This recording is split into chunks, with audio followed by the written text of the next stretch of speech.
Bismillahirrahmanirrahim. Assalamualaikum warahmatullahi wabarakatuh. Alhamdulillah. Alhamdulillahilladzi ja'ala syahra Ramadan syahral qiyam wa syahras siyam wa syahran unzila fihi al-Qur'an hudan linnasi wa bayyinatin minal huda wal furqan. Asyhadu an la ilaha illallah wahdahu la syarika lah wa asyhadu anna Muhammadan abduhu wa rasuluh.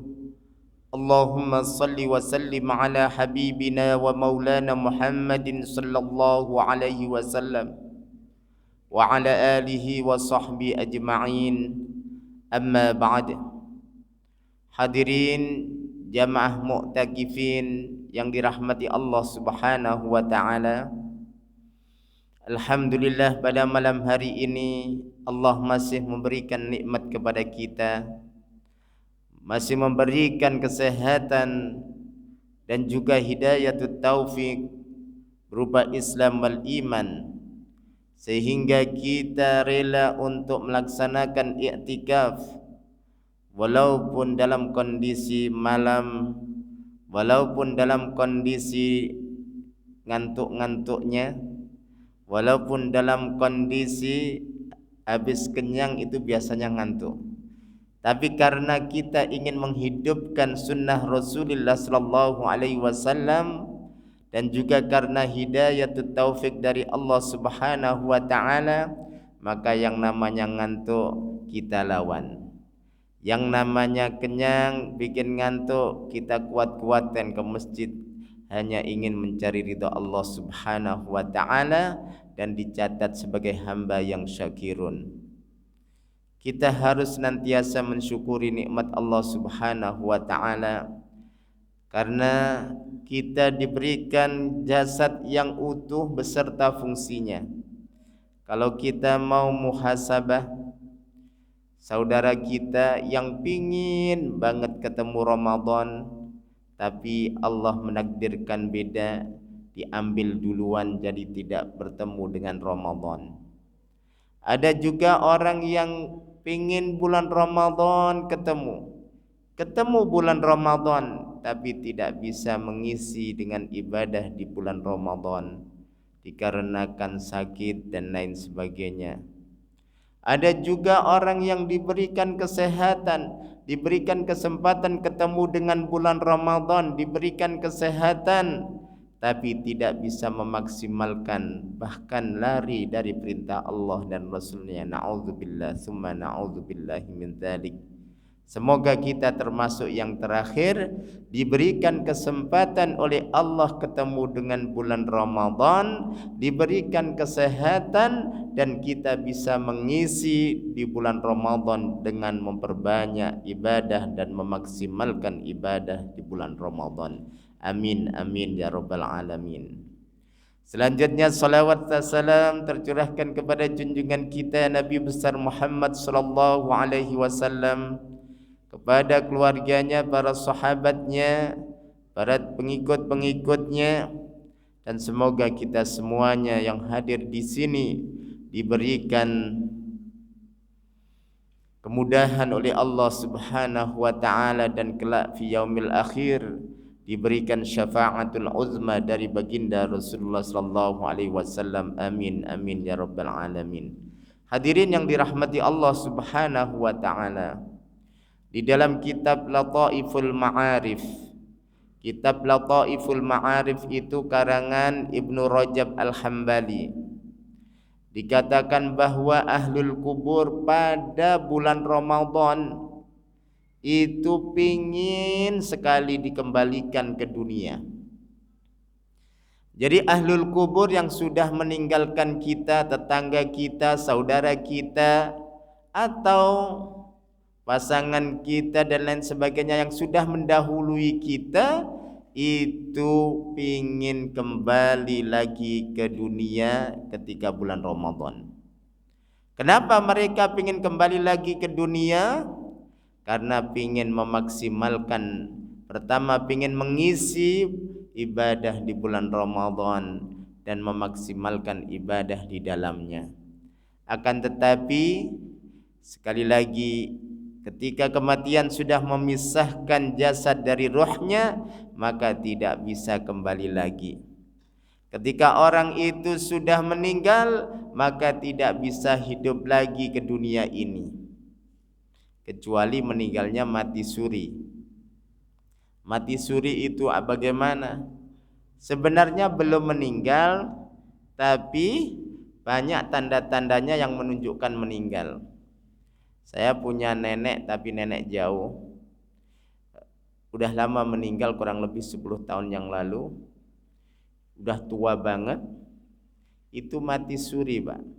Jadi beda mati beneran dengan mati suri. Mati suri ini orang mengira, orang awam ya, bukan kesehatan atau kedokteran, itu mengira meninggal. Maka diumumkanlah si fulanah meninggal, bahkan yang jauh, anaknya yang di Surabaya, yang jauh juga ditelepon suruh datang. Datang, Pak. Karena berjam-jam dalam kondisi tertidur. Orang nggak ngerti, orang kampung. Dikumpulkan, sudah ngumpul semuanya, sudah disiapkan kafan dan lain sebagainya. Bangun. Kenapa? Istilahnya, kenapa kamu kumpul semuanya? Ada pengumuman, nenek meninggal. Orang saya masih hidup. Nah, ini namanya mati suri. Gak taunya ada pengumuman yang kedua sampai ketiga ini. Pengumuman yang kedua seperti itu. Lalu yang ketiga kali pada gak percaya. Jangan-jangan pas datang yang jauh-jauh itu anaknya gak percaya. Yang ngundang atau yang ngasih tahu ya tetangga-tetangga karena kondisinya sudah tua. Yang kedua seperti itu, sudah datang, sudah disiapkan semuanya untuk tempat mandi dan lain sebagainya sudah disiapkan. Bangun. Yang ketiga betul-betul meninggal. Jadi ketika orang tersebut meninggal, maka tidak bisa hidup lagi di dunia. Tidak bisa kembali lagi di dunia. Orang tersebut hanya bisa menikmati apa yang telah dijanjikan oleh Allah Subhanahu wa ta'ala. Orang tersebut juga kalau di dunianya orangnya fajir, orangnya itu ahlul maksiat, dan sampai meninggal enggak tobat, maka orang tersebut merasakan siksa dari Allah Subhanahu wa ta'ala. Nah, di bulan Ramadan ini orang-orang ahlul kubur pingin banget kembali ke dunia. Bahkan dalam ungkapan Ibnu Rajab Al-Hambali, kunna na'lamu wa la na'malu. Sekarang kami ini tahu apa yang telah dijanjikan oleh Allah Subhanahu wa ta'ala. Pahala orang yang berpuasa, bahkan disebutkan kullu amali adam lahu illa as-shaum fa innahu li wa ana ajzi bihi. Jadi hanya Allah yang akan membalas pahala orang yang berpuasa karena besarnya puasa tersebut pahalanya. Jadi orang yang meninggal sudah merasakan pahala tersebut. Tapi kita tidak tahu. Kita taunya hanya dari Al-Quran dan hadis. Kita taunya dari yakin kita kepada Quran dan hadis. Kalau sudah meninggal baru benar-benar tahu apa yang dia dapatkan dari Allah Subhanahu wa ta'ala karena perbuatan-perbuatan baiknya. Dan orang-orang yang sudah meninggal ini jangan dikira mereka itu meninggal begitu saja. Tapi mereka juga bisa menikmati janji Allah dan bisa silaturahim. Silaturahimnya ke siapa? Ke sesama arwah yang sudah meninggal. Jadi jangan dikira orang yang meninggal di alam kubur itu sudah meninggal, nggak ada kehidupan lagi. Ada kehidupan yang memang beda alam dengan kita. Bahkan di dalam hadis dikatakan orang yang sudah meninggal lalu kita salam. Di dalam kitab Ar-Ruh karangan Ibnu Qayyim Al-Jauzi dikatakan ketika kita ke kuburan, apa yang kita ucapkan ketika ke kuburan? Assalamu alaikum ya ahlad diyar, atau ya ahlal kubur, minal muslimina wal muslimat wa inna insyaallahu bikum lahiqun. Insyaallah kami juga akan nyusul. Ini i'tiraf dari diri kita. Ketika kita mengucapkan salam kepada kuburan yang kita kenal, itu rohnya dikembalikan oleh Allah ke jasadnya lalu menjawab, tapi enggak dengar. Kalau dengar Bapak takut lari. Assalamualaikum, apalagi sore-sore.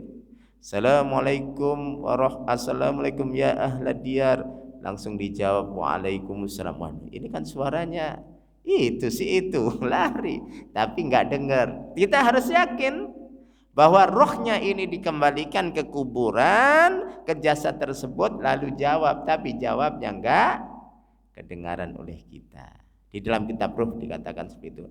Dalam masalah ghaibiyah ini tidak boleh ngarang, harus berpedoman dengan kitabullah wa sunnati Rasulullah sallallahu alaihi wasallam karena masalah ruh. Baik hadirin yang dirahmati Allah. Jadi orang-orang yang baik, yang di dunia baik kepada Allah, hablum minan nasnya bagus, hablum minallahnya bagus, di alam kubur ini mereka merasakan kenyamanan bisa silaturahim dengan orang-orang yang dikenal arwahnya. Jadi di dunia contoh di jamaah ada yang meninggal enggak pas Covid? Enggak ada. Alhamdulillah ya. Pas Covid banyak ya. Kalau di daerah saya ini ada 2-3 itu pas Covid. Nah, orang yang meninggal, orang yang solih, ahlul masjid, bagus terhadap tetangga, bagus terhadap anak istri, maka insya Allah dia akan dibalas dengan kebaikan yang luar biasa oleh Allah Subhanahu wa ta'ala. Jadi bisa silaturahim di antara arwah. Tapi kalau orangnya fajir, ahlul maksiyat dan lain sebagainya, mereka tidak bisa menikmati kehidupan di alam kubur. Selamanya dia akan merasakan siksa dari Allah Subhanahu wa ta'ala. Jangankan ingin silaturahim, orang lepas dari siksanya aja nggak bisa, disiksa terus. Nah, ketika bulan Ramadan ini mereka ini ingin kembali di bulan Ramadan, ya Allah tolong kembalikan. A'udzu billahi minasyaitonir rajim. Wa anfiqu mimma razaqnakum min qabli an ya'tiya ahadakumul maut fayaqula rabbi laula akhartani ila ajalin qarib fa asaddaqa wa akum minas salihin. Fayaqula rabbi, berkata orang-orang yang sudah meninggal, Rabbi Tuhanku, laula akhartani ila ajalin qarib, seandainya engkau akhirkan saja ke waktu yang sebentar. Di riwayat lain dikatakan engkau kembalikan sebentar saja di dunia. Tidak 1 tahun, tidak 1 bulan, tidak 1 pekan, tapi sehari saja ya Allah, saya akan isi maksimal 1 hari tersebut agar saya pulang ke hamba atau ke rahmat Allah dalam kondisi membawa bekal. Tapi sekali lagi penyesalan, tinggal penyesalan. Fa asaddaqa wa akum minas salihin, saya akan sedekah kalau kembali ke dunia. Saya akan berikan harta yang saya tumpuk-tumpuk di bank. Saya akan berikan hartaku kepada orang yang butuh, kepada fakir miskin, kepada duafa, kepada janda-janda yang butuhkan, saya akan berikan kepada mereka. wa akum minas sholihin, dan saya akan jadi orang yang solih, yang taat kepada agama, kepada Allah, kepada orang tua dan lain sebagainya. Ketika saya ada panggilan adzan gak mau ke masjid, insya Allah ya Allah akhirkan saya ke dunia atau kembalikan ke dunia, saya akan ketika panggilan azan atau panggilan salat saya akan ijabah ya Allah, saya akan jawab itu panggilan. Tapi sekali lagi penyesalan, tinggal penyesalan, tidak bisa datang ke dunia lagi. Hadirin yang dirahmati Allah Subhanahu wa taala, agar kita tidak menyesal di kemudian hari, marilah kita maksimalkan 10 terakhir bulan Ramadan ini.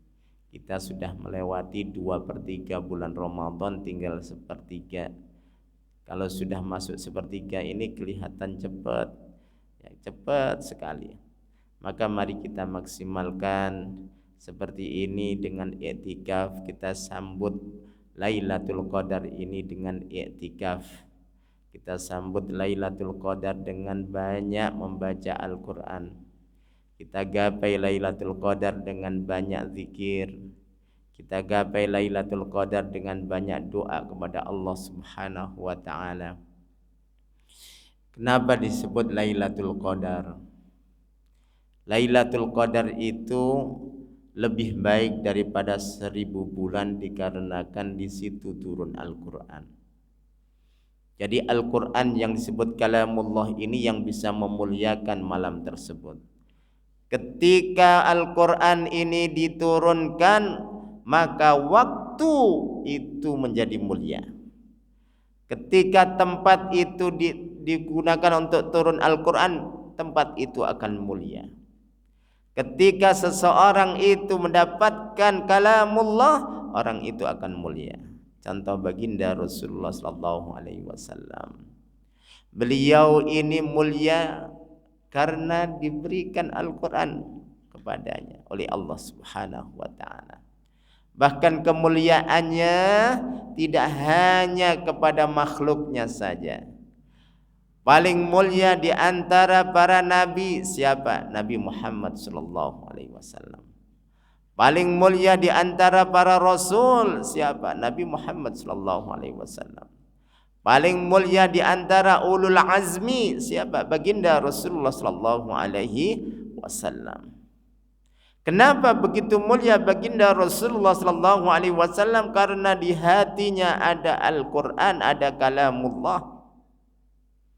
Itulah hebatnya, walaupun baginda Rasulullah bukan nabi yang pertama, bukan nabi yang terakhir.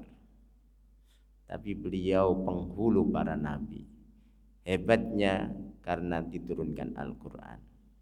Siapa lagi pengantar Al-Quran dari Allah menuju Nabi? Yaitu malaikat Jibril atau Ar-Ruh. Itu malaikat yang paling mulia di antara para malaikat-malaikat yang lainnya. Kenapa? Karena mengantarkan Al-Quran. Bulan Ramadan bukan Ramadannya yang mulia, tapi karena di bulan Ramadan diturunkan Al-Quran. Dan di bulan Ramadan malaikat Jibril senantiasa yudarisu Rasulullah sallallahu alaihi wasallam Al-Quran. Mudarosah, tadarus bersama malaikat Jibril. Jadi setoran ke malaikat Jibril Rasulullah sallallahu alaihi wasallam di bulan Ramadan. Mentalaki langsung Rasulullah, yaitu malaikat Jibril. Maka disitulah mulia. Kenapa satu malam yang mulianya luar biasa di antara malam-malam yang lainnya? Karena di malam tersebut turun Al-Quran di Baitul Izzah, dari langit ketujuh ke langit dunia. Secara mujmalan, secara global, lalu perinciannya selama 23 tahun diturunkan kepada baginda Rasulullah sallallahu alaihi wasallam sesuai peristiwa masing-masing. Jadi sekali lagi Al-Qur'an ini turun pada waktu malam yang disebut malam Lailatul Qadar. Nah, Al-Qur'annya sudah sempurna, sudah zaman Nabi tinggal Lailatul Qadarnya, dampak dari waktu turunnya Al-Quran, sehingga di 10 terakhir ini umat Islam disuruh untuk menyambutnya agar mendapatkan malam Lailatul Qadar. Mana dalilnya kalau Al-Quran itu diturunkan pada malam Lailatul Qadar? A'udzubillahi minasyaitonir rajim. Bismillahirrahmanirrahim. Inna anzalnahu fi lailatul qadar. Inna, sesungguhnya kami anzalnahu, kami menurunkan hu ke Al-Quran, dhamir langsung. Kalau dalam nahwunya kenapa ini langsung disebutkan dhamirnya tidak? Inna anzalnal qur'ana fi lailatul qadar. Ini menunjukkan sekali lagi perhatian orang yang mau bacanya. Ini kemana? Oh, ke Al-Quran. Jadi pertama kali dia langsung menemui dhamir. Jadi ada perhatian seperti itu menurut ahli tafsir seperti itu.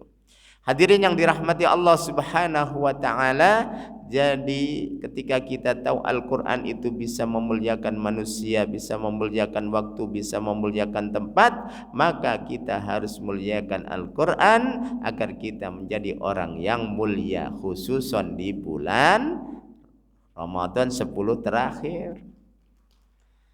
Maka harus banyak-banyak baca Al-Quran. Di samping kajian juga banyak baca Al-Quran.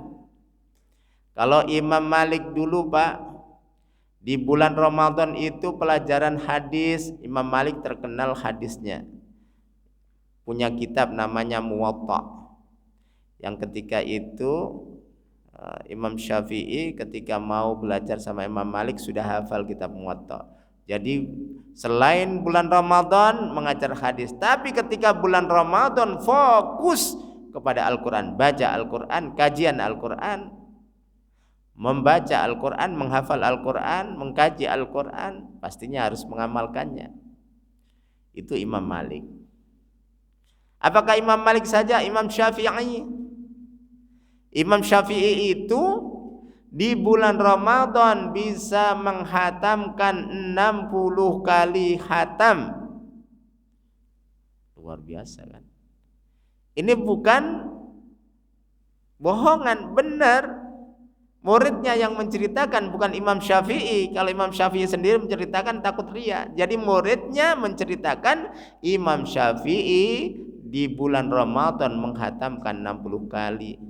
Berarti satu hari 2 kali ya. Masya Allah. Itu Imam Syafi'i. Kalau kita sudah khatam berapa kali? Masya Allah. Ya, hendaklah kita planning, waktunya masih ada nih 10 hari lagi.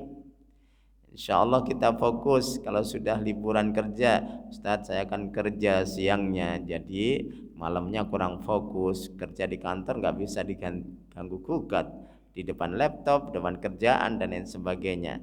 Tapi kalau di rumah tinggal capeknya, habis tarawih tidur Ustaz.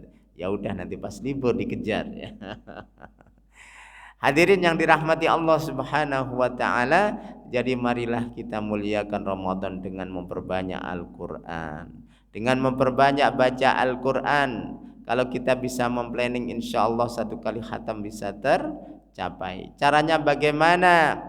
Habis sholat subuh itu paling tidak 4 halaman. Habis sholat duhur 4 halaman, maghrib 4 halaman, isya 4 halaman, atau habis sholat tarawih 4 halaman. 4 kali 5 berapa? 20. 20 halaman 1 juz kali 30. Itu bagi orang yang pekerja yang enggak ada henti-hentinya. Ya. Insyaallah 1 kali khatam bisa tercapai. Apalagi orang yang bisnismen dan lain sebagainya, ada yang ngatur, fokus baca Al-Quran. Hadirin yang dirahmati Allah Subhanahu wa taala, ada seorang yang dia dari segi ekonomi biasa-biasa aja. Orang tukang beca. Tukang beca itu kan kalau ada penumpang goes, nggak ada penumpang ya duduk-duduk. Ada juga kumpulan tukang beca, kalau nggak ada penumpang main skak, apa itu catur. Tapi ada orang yang tukang beca ketika nunggu penumpang baca Al-Quran. Allahu Akbar. Baca Al-Quran Pak. Ditanya berapa kali khatam. Saya biasanya 5 kali khatam dalam sebulan. Allahu Akbar. Kadang-kadang kita malu ya dengan hal itu. Kita ya kerjaannya lebih ringan, lebih enak, seharusnya bisalah menghatamkan Al-Quran. Kalau toh nggak bisa 5 kali, 4 kali, kalau nggak bisa 4 kali, 3 kali, 2 kali, atau 1 kali, paling minim 1 kali. Paling minim kita itu menghatamkan 1 kali, bukan baca Al-Ikhlas 3 kali ya. Kalau baca Al-Ikhlas 3 kali semuanya bisa kan pahala. Atau barang siapa yang baca surat Al-Ikhlas 3 kali seperti menghatamkan Al-Quran. Ini seperti hadis seperti ini Pak. Barang siapa yang sholat berjamaah, sholat isya berjamaah, man shallal isya jama'atan faka'annahu shalla nisfal lail. Barang siapa yang melaksanakan sholat isya berjamaah, maka seperti halnya melaksanakan sholat sunnah separuh malam. Dan barang siapa yang melaksanakan sholat subuh berjamaah, maka seperti melaksanakan sholat sunnah semalam suntuk. Berarti nggak usah witir, nggak usah tarawih, nggak usah ini. Ya pahalanya seperti itu. Kalau ditambah ya lebih enak kan. Seperti membaca Al-Fatihah, Al-Ikhlas 3 kali seperti menghatamkan Al-Quran. Lalu jangan sampai bilang gini, ya udah saya baca Al-Ikhlas 3 kali aja, nggak baca Al-Quran semuanya. Ya nggak bisa juga. Jadi artinya ketika kita baca Al-Ikhlas itu pahalanya seperti menghatamkan Al-Quran. Tapi kalau kita lebih banyak lagi membaca dari awal sampai akhir itu lebih baik. Kan bukankah 1 huruf kita baca mendatangkan berapa? 10 kebaikan. Man qara'a harfan min kitabillah falahu hasanah wal hasanatu bi asyri amsalha. La aqulu alif lam mim harfun walakin alifun harfun lamun harfun mimun harfun. Yang artinya barang siapa yang membaca 1 huruf kitabullah, ya, 1 huruf kitabullah, maka baginya 1 kebaikan, dan 1 kebaikan dikalikan 10. Dan 10 ini alif lam mim itu 3 huruf. Hadirin yang dirahmati Allah Subhanahu wa taala, itu selain bulan Ramadan. Kalau di bulan Ramadan Bapak baca 1 huruf dilipat gandakan lebih dari 10 kebaikan. Jadi di bulan Ramadan pahalanya lebih banyak lagi, apalagi kita menghatamkan Al-Quran. Insya Allah ketika kita bisa menghatamkan Al-Quran, wabil khusus di hari-hari akhir ini, ya, syaratnya harus istiqomah Pak. Hari pertama, 10 hari pertama, wah semangat. 10 hari terakhir udah. Jadi 10 hari pertama semangatnya luar biasa. Saya harus planning bagus sih. Saya harus baca Quran habis subuh, saya harus baca Quran habis sholat tarawih sekian. Pas pertengahan 10 pertengahan agak kendor. 10 terakhir seharusnya lebih giat, tapi kendor. Ya ini kebalikannya. Kan segala sesuatu itu dilihat dari akhirnya, bukan awalnya. Maka ada istilah husnul khotimah. Ya, saya akan cerita seorang ulama besar. Namanya adalah Malik bin Dinar. Malik bin Dinar ini ulama terkenal Pak, ahlul hadis, perawi, meninggal sekitar 130 Hijriah, ada yang mengatakan 131 Hijriah. Itu perawi terkenal. Maaf ya sambil gini ya. Perawi hadis terkenal zaman tabi'in. Itu sebelum Imam Syafi'i. Imam Syafi'i lahir kan 105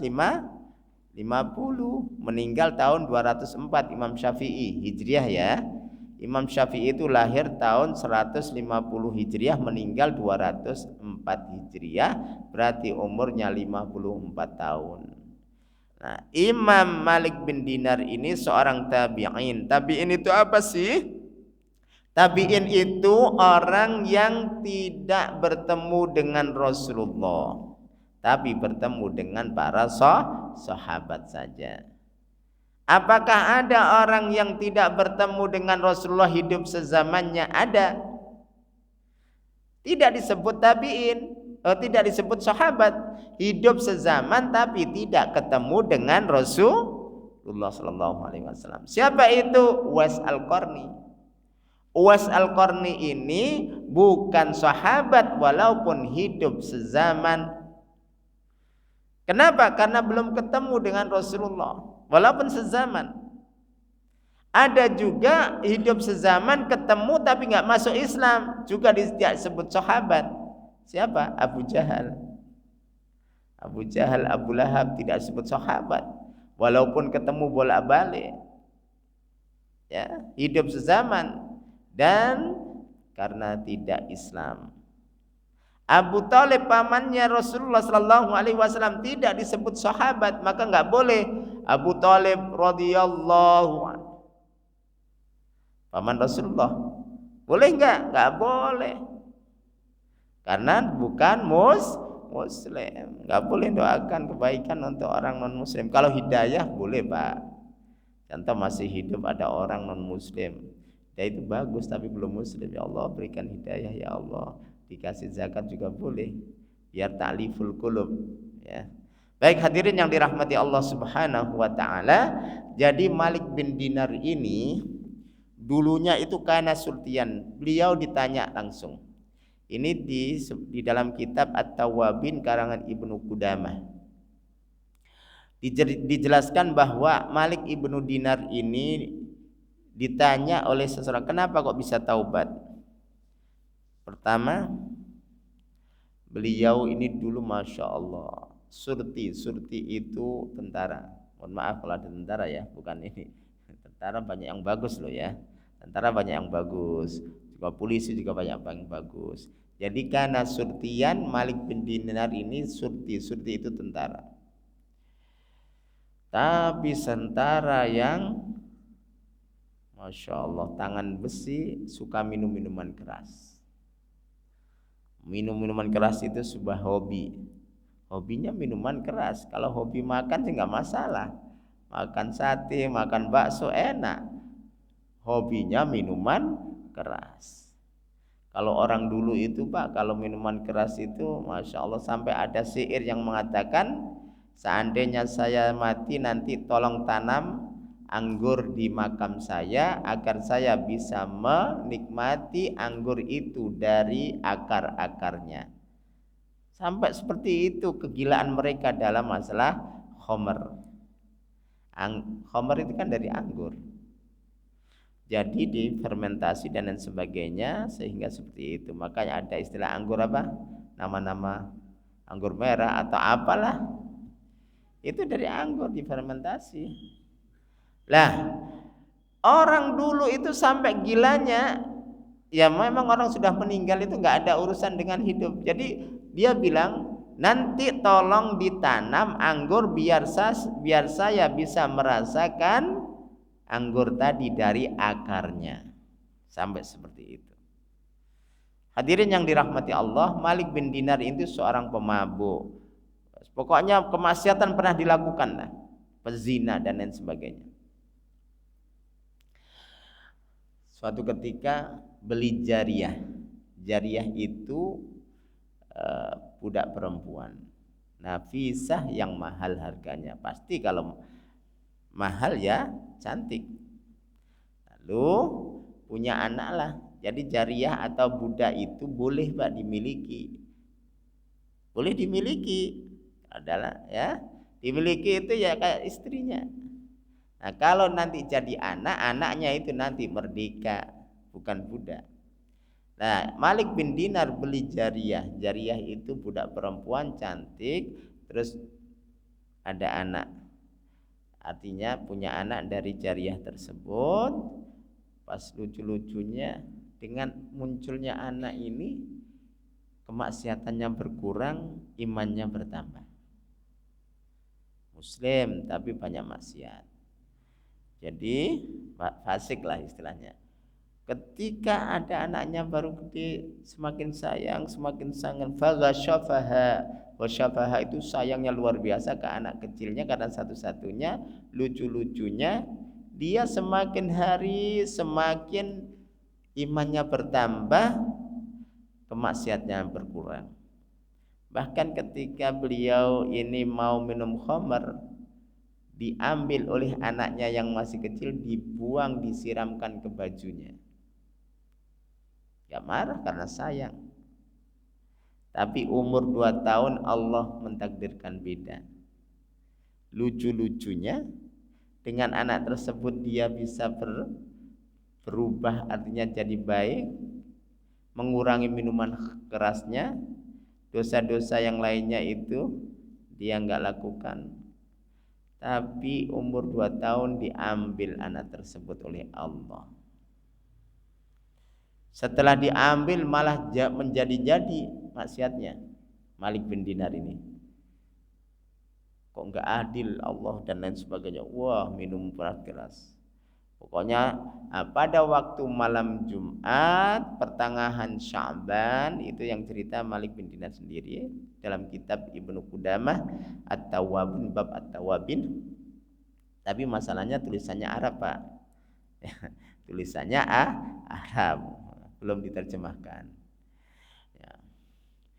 Beliau bermimpi. Jadi malam Jumat pas lagi minum-minum keras, bermimpi. Mimpinya apa?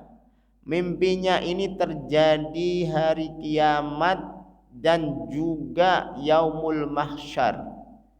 Yaumul mahsyar itu semua umat manusia dikumpulkan dalam satu tempat yang disebut mahsyar.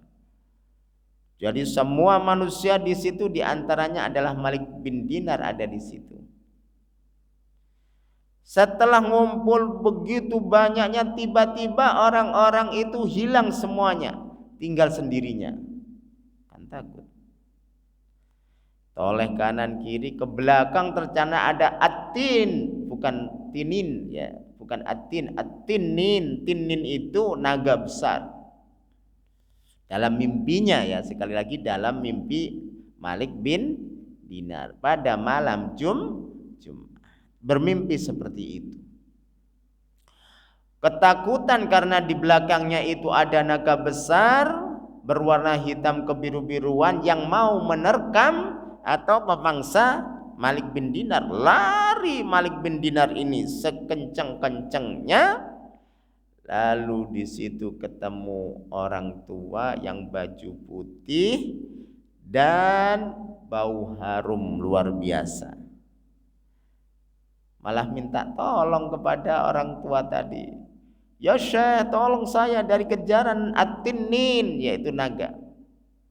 Apa kata Syekh tersebut? Bagaimana saya bisa menolong sedangkan itu lebih kuat? Jadi naganya itu lebih kuat. Lalu Syekh ini nyaranin kamu lari ke sana. Diikutin saran Syekh tersebut, lari ke suatu tempat, malah di situ ketemu kubangan api yang menyala-nyala. Dalam mimpi, Pak. Kan mimpi kayak bener ya, Bapak. Kalau mimpi bener nggak kayak bener kan? Contoh dikejar-kejar maling, wah bapak lari. Atau dikejar-kejar musuh, larinya luar biasa. Apalagi musuhnya bawa parang, wah kita larinya luar biasa, kayak beneran aja. Nah, Malik bin Dinar itu seperti itu. Dikejar naga, ketemu Syekh, diarahkan ke arah yang lain. Ternyata arah tersebut menuju ke tempat kubangan api yang menyala-nyala. Belakangnya itu naga, depannya itu api yang menyala-nyala. Tapi untung ada suara ketika itu dengan kerasnya, wahai Malik bin Dinar, kamu bukan ahlunya masuk itu. Maksudnya kamu tidak pantas masuk neraka. Berbalik arah, untung ada suara berbalik arah, lari lagi. Pas ketiga ketemu Syekh tadi. Ketemu Syekh, minta tolong lagi. Ya Syekh, tolong saya dari kejaran ini. Bagaimana saya bisa menolong? Saya ini lebih lemah sedangkan dia itu lebih kuat. Lalu diarahkan ke tempat, ke gunung, dan gunung itu gunung berupa emas, Pak.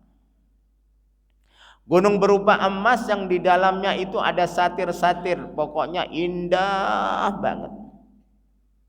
Ada satir-satir itu penghalang-penghalang, setiap kamar ada satirnya seperti kain. Nah, singkat cerita nyampe di situ masih dikejar oleh atinin atau naga tersebut.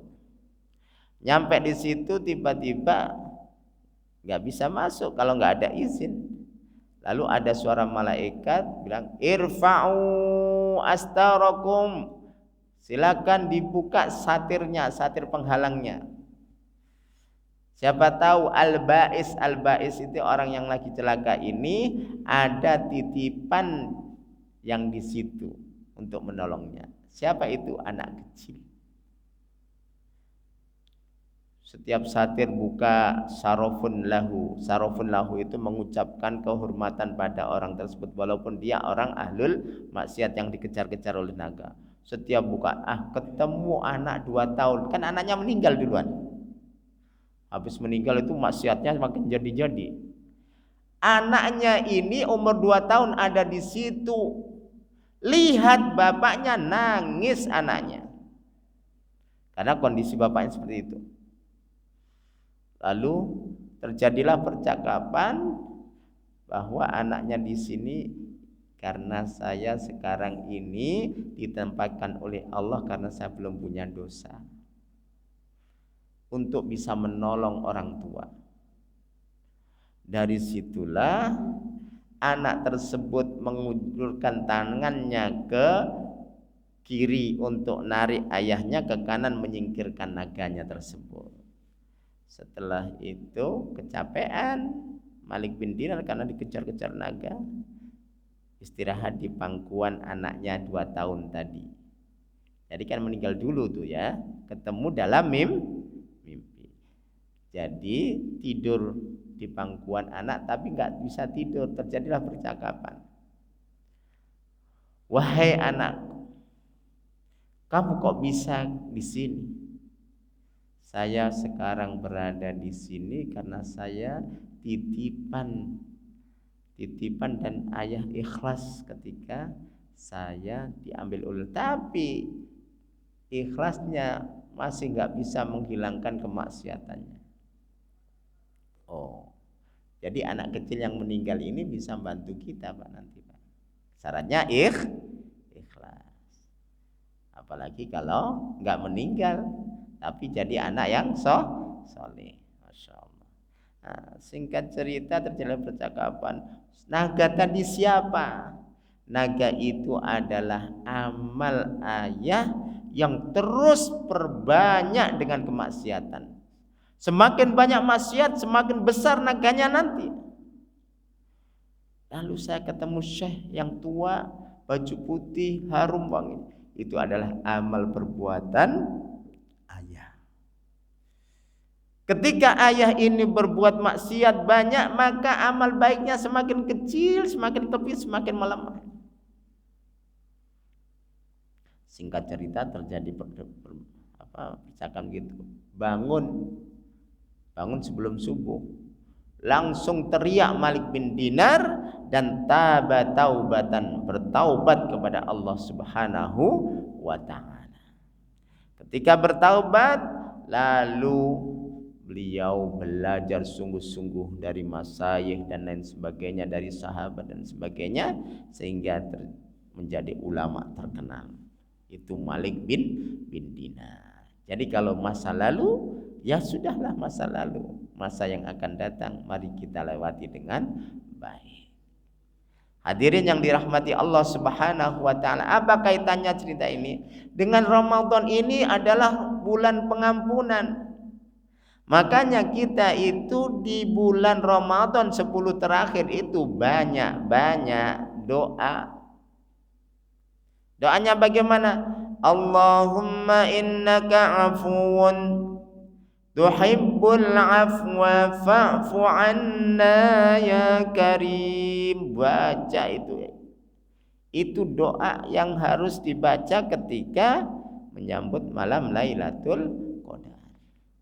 Karena tidak ada pemberian yang lebih banyak, lebih besar kecuali ampunan dari Allah Subhanahu wa taala. Maka banyaklah minta ampun kepada Allah.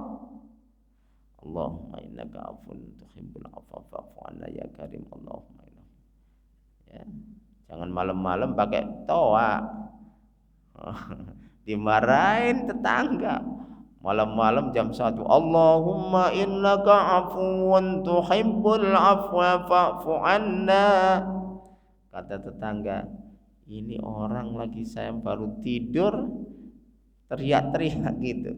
Cukup sendiri zikir berbanyak Allah, minta ampunan pada Allah Subhanahu wa taala. Kalau Allah mengampunin itu, masya Allah, apapun yang kita minta insya Allah dikasih oleh Allah. Makanya minta banyak doa tentang pengampunan kepada Allah Subhanahu wa taala. Atau ditambah asyhadu an la ilaha illallah astaghfirullah as'aluka ridhaka wal jannah wa a'udzu bika min sakhatika wan nar. Itu tidak hanya dibaca ketika antara tarawih, tapi dibaca setiap waktu. Atau cukup aja Allahumma innaka afuwun tuhibbul afwa fa'fu anna ya karim. Baca terus agar Allah memberikan pengampunan kepada kita. Jadi pemberian Allah yang terbesar adalah ampunan. Dan ampunan ini tidak harus dosa dulu. Maksudnya gini, saya nggak usah minta ampun pada Allah, kan saya nggak berdosa. Nggak boleh seperti itu. Apalagi bagi orang yang sudah melaksanakan dosa, ya wajib untuk minta pengampunan kepada Allah Subhanahu wa taala. Mana buktinya kalau orang yang enggak berdosa itu harus juga banyak istighfar minta ampun pada Allah. Di dalam hadis baginda Rasulullah sallallahu alaihi wasallam bersabda, "Wallahi inni la astaghfirullah wa atubu ilaihi fi yaum aksar min sab'ina marrah."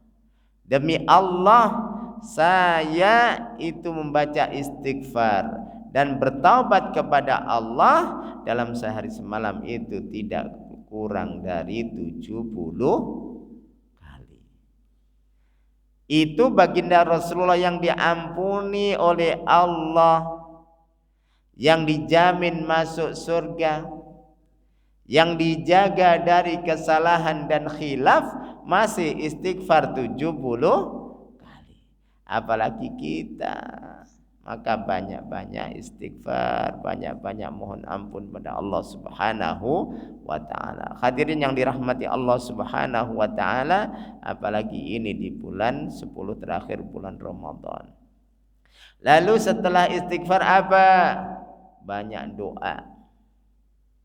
Di bulan atau di Lailatul Qadar ini, selain turunnya Al-Quran, selain lebih baik daripada 1000 bulan, juga Allah nyuruh malaikatnya, ngasih tahu malaikat, catatlah kehidupan hamba-hambaku selama 1 tahun. Bapak bisa buka tafsirnya. Itu dicatat di malam Lailatul Qadar.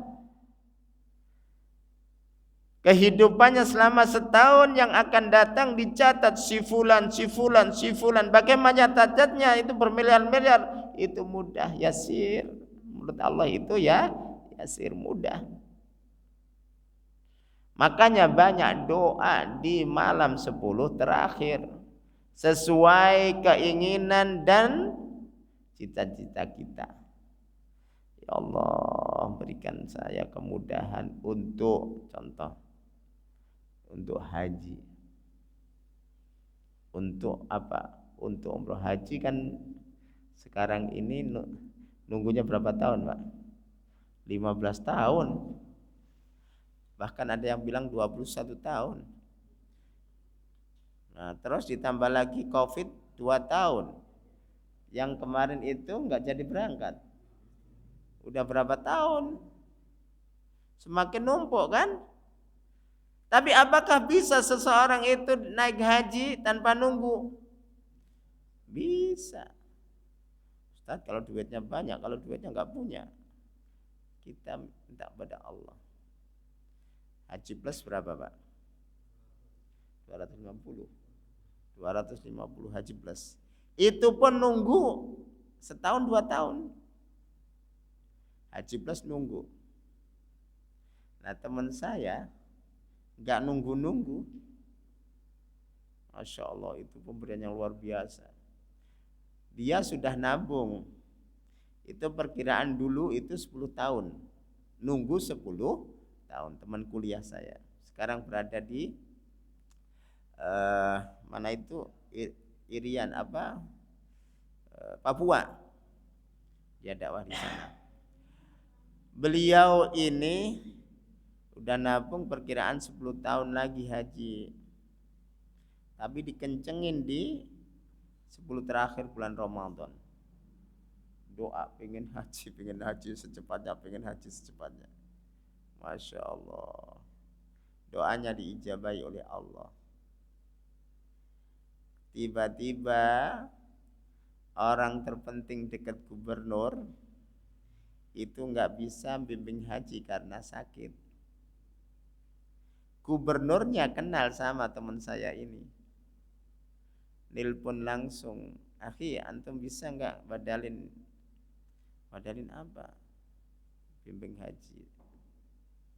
Terus gimana bisa dan sebagainya. Pokoknya ditanggung fasilitasnya, Masya Allah, luar biasa. Jadi ada pemberian seperti itu. Pemberian dari kerajaan sebenarnya ada, Pak, jatah dari kerajaan lewat dubes itu untuk orang Indonesia. Tapi enggak semuanya. Itu kecil. Nah, dapat dari situ dia. Luar biasa. Enggak nunggu-nunggu. 250 masih nunggu 1 tahun, 2 tahun. Itu enggak nunggu-nunggu. Dia langsung sujud syukur luar biasa, ya Allah. Ya Ramadan gini. Habis hampir lebaran ada perintah gitu. Apa enggak sukanya luar biasa. Masalahnya sendirian, enggak sama istri. Sendirian. Ustadz, dia kan kenal ini. Lah saya kenalnya siapa? Paimen Paijo. Masa bisa ngangkat Allah itu maha tahu. Siapa tahu Allah maha kaya, Allah maha segalanya. Maka minta kepada Allah. Kalau toh nggak dijabain, ya jangan bersedih. Harus istiqomah terus doa di 10 terakhir bulan Ramadan. Kalau toh nggak dijabai, mungkin doa kita ini meluruskan atau menjadikan kita baik di tahun itu dan yang akan datang. Minta pada Allah Subhanahu wa taala di 10 terakhir bulan Ramadan. Ya, tadi diisi dengan banyak baca Quran. Lalu apa? Banyak istighfar. Bolehkah Ustaz istighfar? Astagfirullahaladzim. Boleh. Bolehkah seperti yang saya tadi? Allahumma innaka afun tuhibbul afwa fa'fu anna. Allahumma innaka afun ditambah ya karim, boleh. Terus habis itu doa. Terus jangan lupa salat malam. Salat malam ini man qama ini ada redaksinya yang beda. Artinya sama-sama kuat. Man qama ramadhana imanan wa ihtisaban ghufira lahu ma taqaddama min dzambi. Ada man shoma, ada man qama. Man qama, barang siapa yang bangun malam bukan untuk ke kamar mandi lalu tidur lagi, enggak. Tapi bangun malamnya itu untuk ibadah. imanan wahtisaban, berangkat dari iman yang ada dalam dirinya, wahtisaban dan mengharap ridha Allah, ghufira lahu ma taqaddama min dzambih, Allah akan mengampuni dosa-dosanya yang lalu maupun yang akan datang. Itu hampir sama pahalanya mansoma. Ya. Dan kita tahu bahwa pemberian Allah yang paling besar itu adalah pengampunan dari Allah Subhanahu wa ta'ala. Kita dosanya insya Allah nggak seperti Malik bin Dinar pada waktu dulu. Ya, Malik bin Dinar seperti itu, luar biasa. Sudah tangan besi itu apa? Karena dia tentara, suka. Itulah. Terus ditambah lagi pemabuk, pezina, tapi tobat, diampuni oleh Allah. Kita mungkin dosanya sedikit-sedikit. Mungkin mata sering lihat apa? Ini di depan TV lihat sponsornya apa, yang ditampilkan apa. Ibu dosa enggak? Dosa. Jangan dikira itu enggak dosa. Dan bahkan kalau kecil dianggap sepele jadi besar. Maka banyak istighfar. Dan sekali lagi, istighfar bukan berarti kita itu ada dosa. Enggak ada dosa pun kita disuruh istighfar. Ternyata waktulah yang membatasi kita, yaitu jam 11 pas ini ya. Saya buka pertanyaan, tafadhol.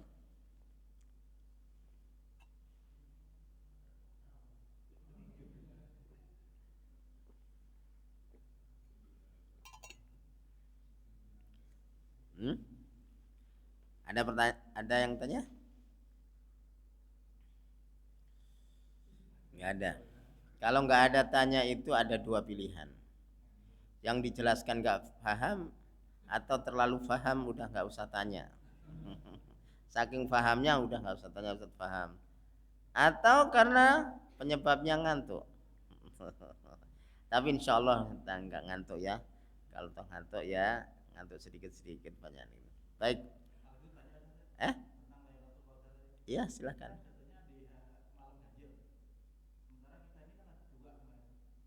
Iya, betul. Baik, terima kasih. Pertanyaan bagus. Lailatul Qadar ini jatuhnya di malam ganjil dan itu hadisnya ada. Dari baginda Rasulullah sallallahu alaihi wasallam, taharrau lailatul qadar. Carilah Lailatul Qadar itu pada waktu malam ganjil. Bahkan dikerucutkan lagi pada malam 27. Dikerucutkan lagi ya. Tapi banyak disuruh untuk malam yang ganjil di 10 terakhir. Bagaimana kalau penetapan itu di awal Ramadan beda-beda. Ada yang tanggal 2, ada yang tanggal 3. Ganjilnya yang mana? Kita nggak tahu kan? Orang awam nggak tahu. Nah, kita ngikuti yang puasanya berapa. Kalau kita puasanya tanggal 3, ya sekarang ini malam ganjil. Nah, terus bagaimana? Ya diperkuat pas malam ganjil aja. Keyakinan kita kan, dan ini penetapan itu sekali lagi pertama dengan ilmu. Ilmu apa? Sumu li ru'yatihi wa aftiru li ru'yatihi. Berpuasalah ketika melihat dia. Dia itu apa? Hilal. Wa aftiru li ru'yatihi, dan berbukalah janganlah puasa ketika melihat hilal 1 Syawal.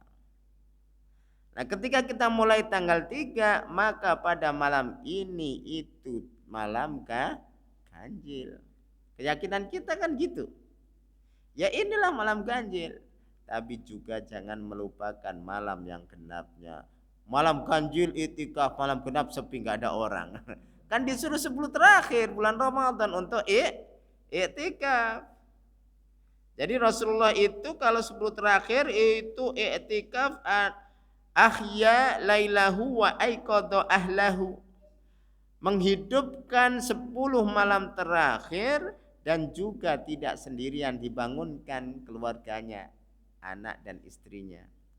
Kalau istrinya satu ya bangunkan satu, jangan dua yang dibangunkan ya. Istrinya dua ya yang dibangunkan dua, jangan satu doang. Ya, baik hadirin yang dirahmati Allah Subhanahu wa taala. Jadi keyakinan kita ini malam yang ganjil ya, kita taharau di malam ganjil ini. Malam ke-23, malam 25, 27, 29. Apakah malam genapnya nggak usah kita taharau? Taharau itu cari, ya tetap. Rasulullah itu sebelum terakhir melaksanakan iktikaf. Ya, walaupun iktikafnya itu nggak seperti kita kan pagi pulang kerja. Rasulullah itu sebelum terakhir terus. Hadirin yang dirahmati Allah Subhanahu wa taala. Jadi bagaimana cara mencarinya dan meyakininya? Ya kita yakininya awalnya tanggal 3. Dan dalam penetapan itu sekali lagi pemerintah juga tidak sembarangan. Ada ulama-ulama di MUI. Ada orang-orang yang pakar-pakarnya dalam menentukan, alatnya juga. Alat ini berpengaruh, teropong itu. Iya. Berarti sekali lagi mana yang benar wallahu a'lam. Kalau ada organisasi yang pakai ru'yah, ada juga yang pakai hisab. Kalau ditanya hisab juga berlandaskan ilmu. Contohnya sholat maghrib itu pakai hisab, Pak.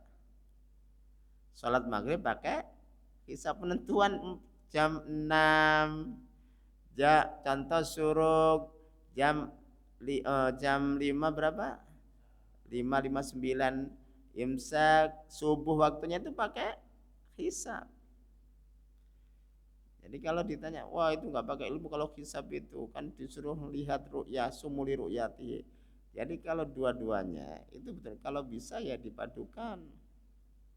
Tapi yang namanya pendirian kan beda ya, nggak masalah lah. Intinya kalau kita ini berpendirian tanggal 3 maka ganjilnya sekarang. Kalau berpendirian tanggal 2 puasanya ganjilnya kemarin. Ya tinggal hitung aja. Tapi sekali lagi jangan dicari yang ganjilnya saja, 10 terakhir ganjilnya. Habis itu tidur aja pada waktu genap-genapnya, jangan. 10 hari terakhir itu kita ramaikan dengan iktikaf. Tadi pesan saya baca Al-Quran, banyak istighfar, dan juga banyak doa. Wallahu a'lam bishawab. Ya silakan.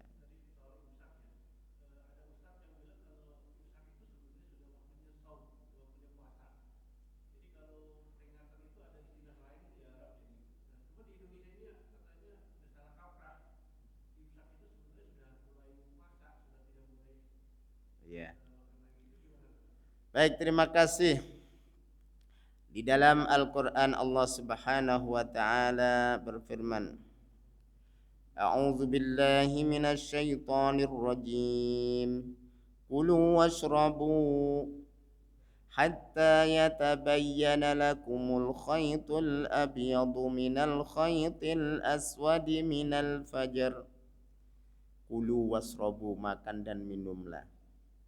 Hatta yatabayyana lakumul khaytul abyadu minal khaytil aswadi minal fajr. Nah, para sahabat, tidak semuanya sahabat, ada sahabat yang memahami salah. Khaytul abyad itu benang putih, khaytul aswad benang hitam. Ditaruh di bantal. Nah, dulu belum ada listrik, Pak. Zaman Nabi belum ada listrik. Nah, kalau jam 5 dibuka ya nggak kelihatan mana putih hitamnya. Jam 5 itu sudah, jam 6 kok belum muncul matahari dilihat. Jadi dalam ayat tersebut, kulu wasrabu hatta yatabayyana lakumul khaytul abyadu minal khaytil aswadi minal fajr. Ada minal fajrnya. Makan dan minumlah sampai ada bedanya antara benang putih dengan benang hitam. Para sahabat naruh benang putih, bukan para sahabat, sebagian sahabat. Benang putih, benang hitam taruh di bawah bantal, kok nggak kelihatan sampai matahari terbit. Berarti boleh makan. ketahuan Rasulullah, nyampe beritanya kepada Rasulullah. Bukan itu maksudnya. Maksudnya itu adalah fajar sodik. Ya, fajar sodik kan putih. Benang hitam yaitu malam. Sehingga keluarlah fajar sodik. Fajar sodik itu waktunya subuh.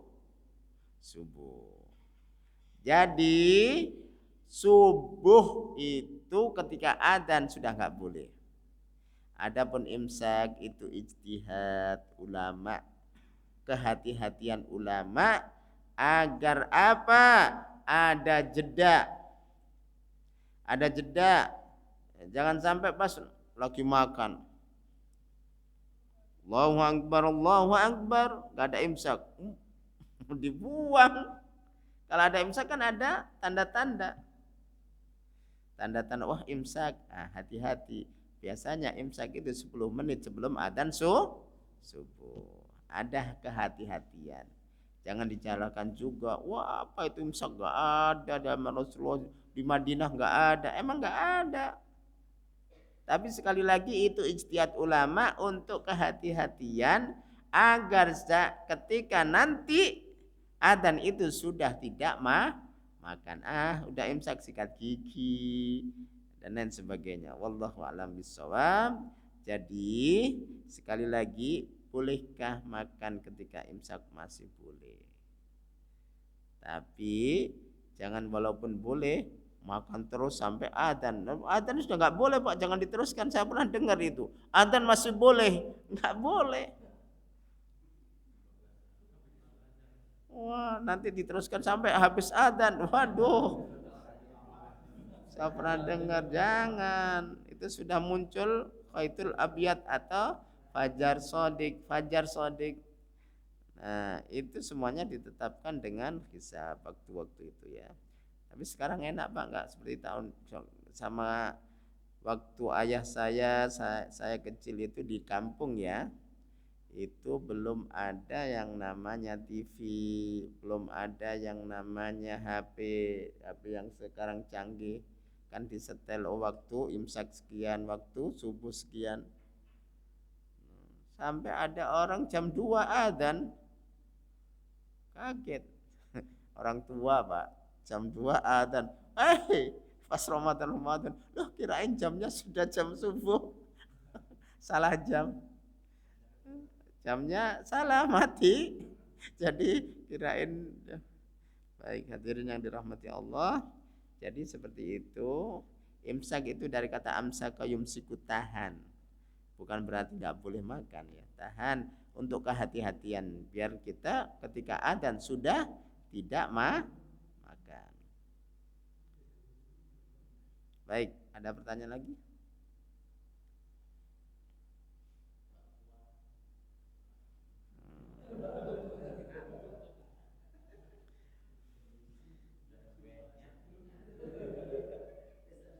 Ya, baik.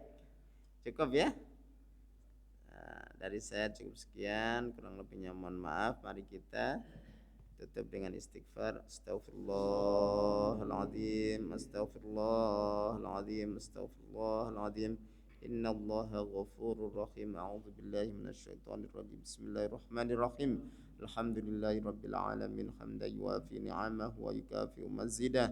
Ya Rabbana lakal hamdu kama yanbaghi li jalali wajhika wa 'azimi sultanik.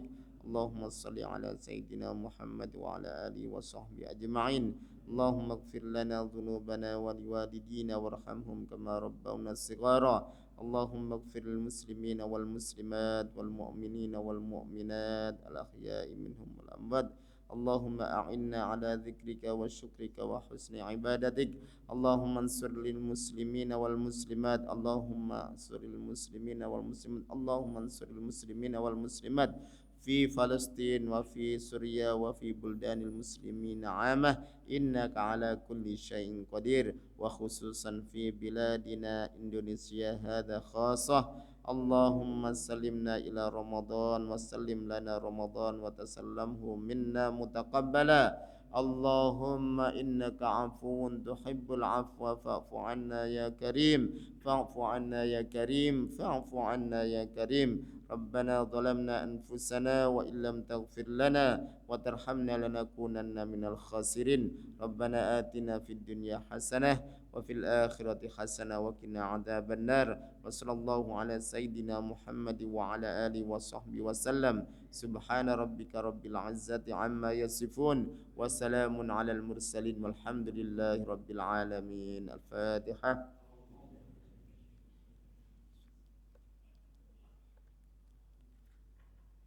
Wassalamualaikum warahmatullahi wabarakatuh.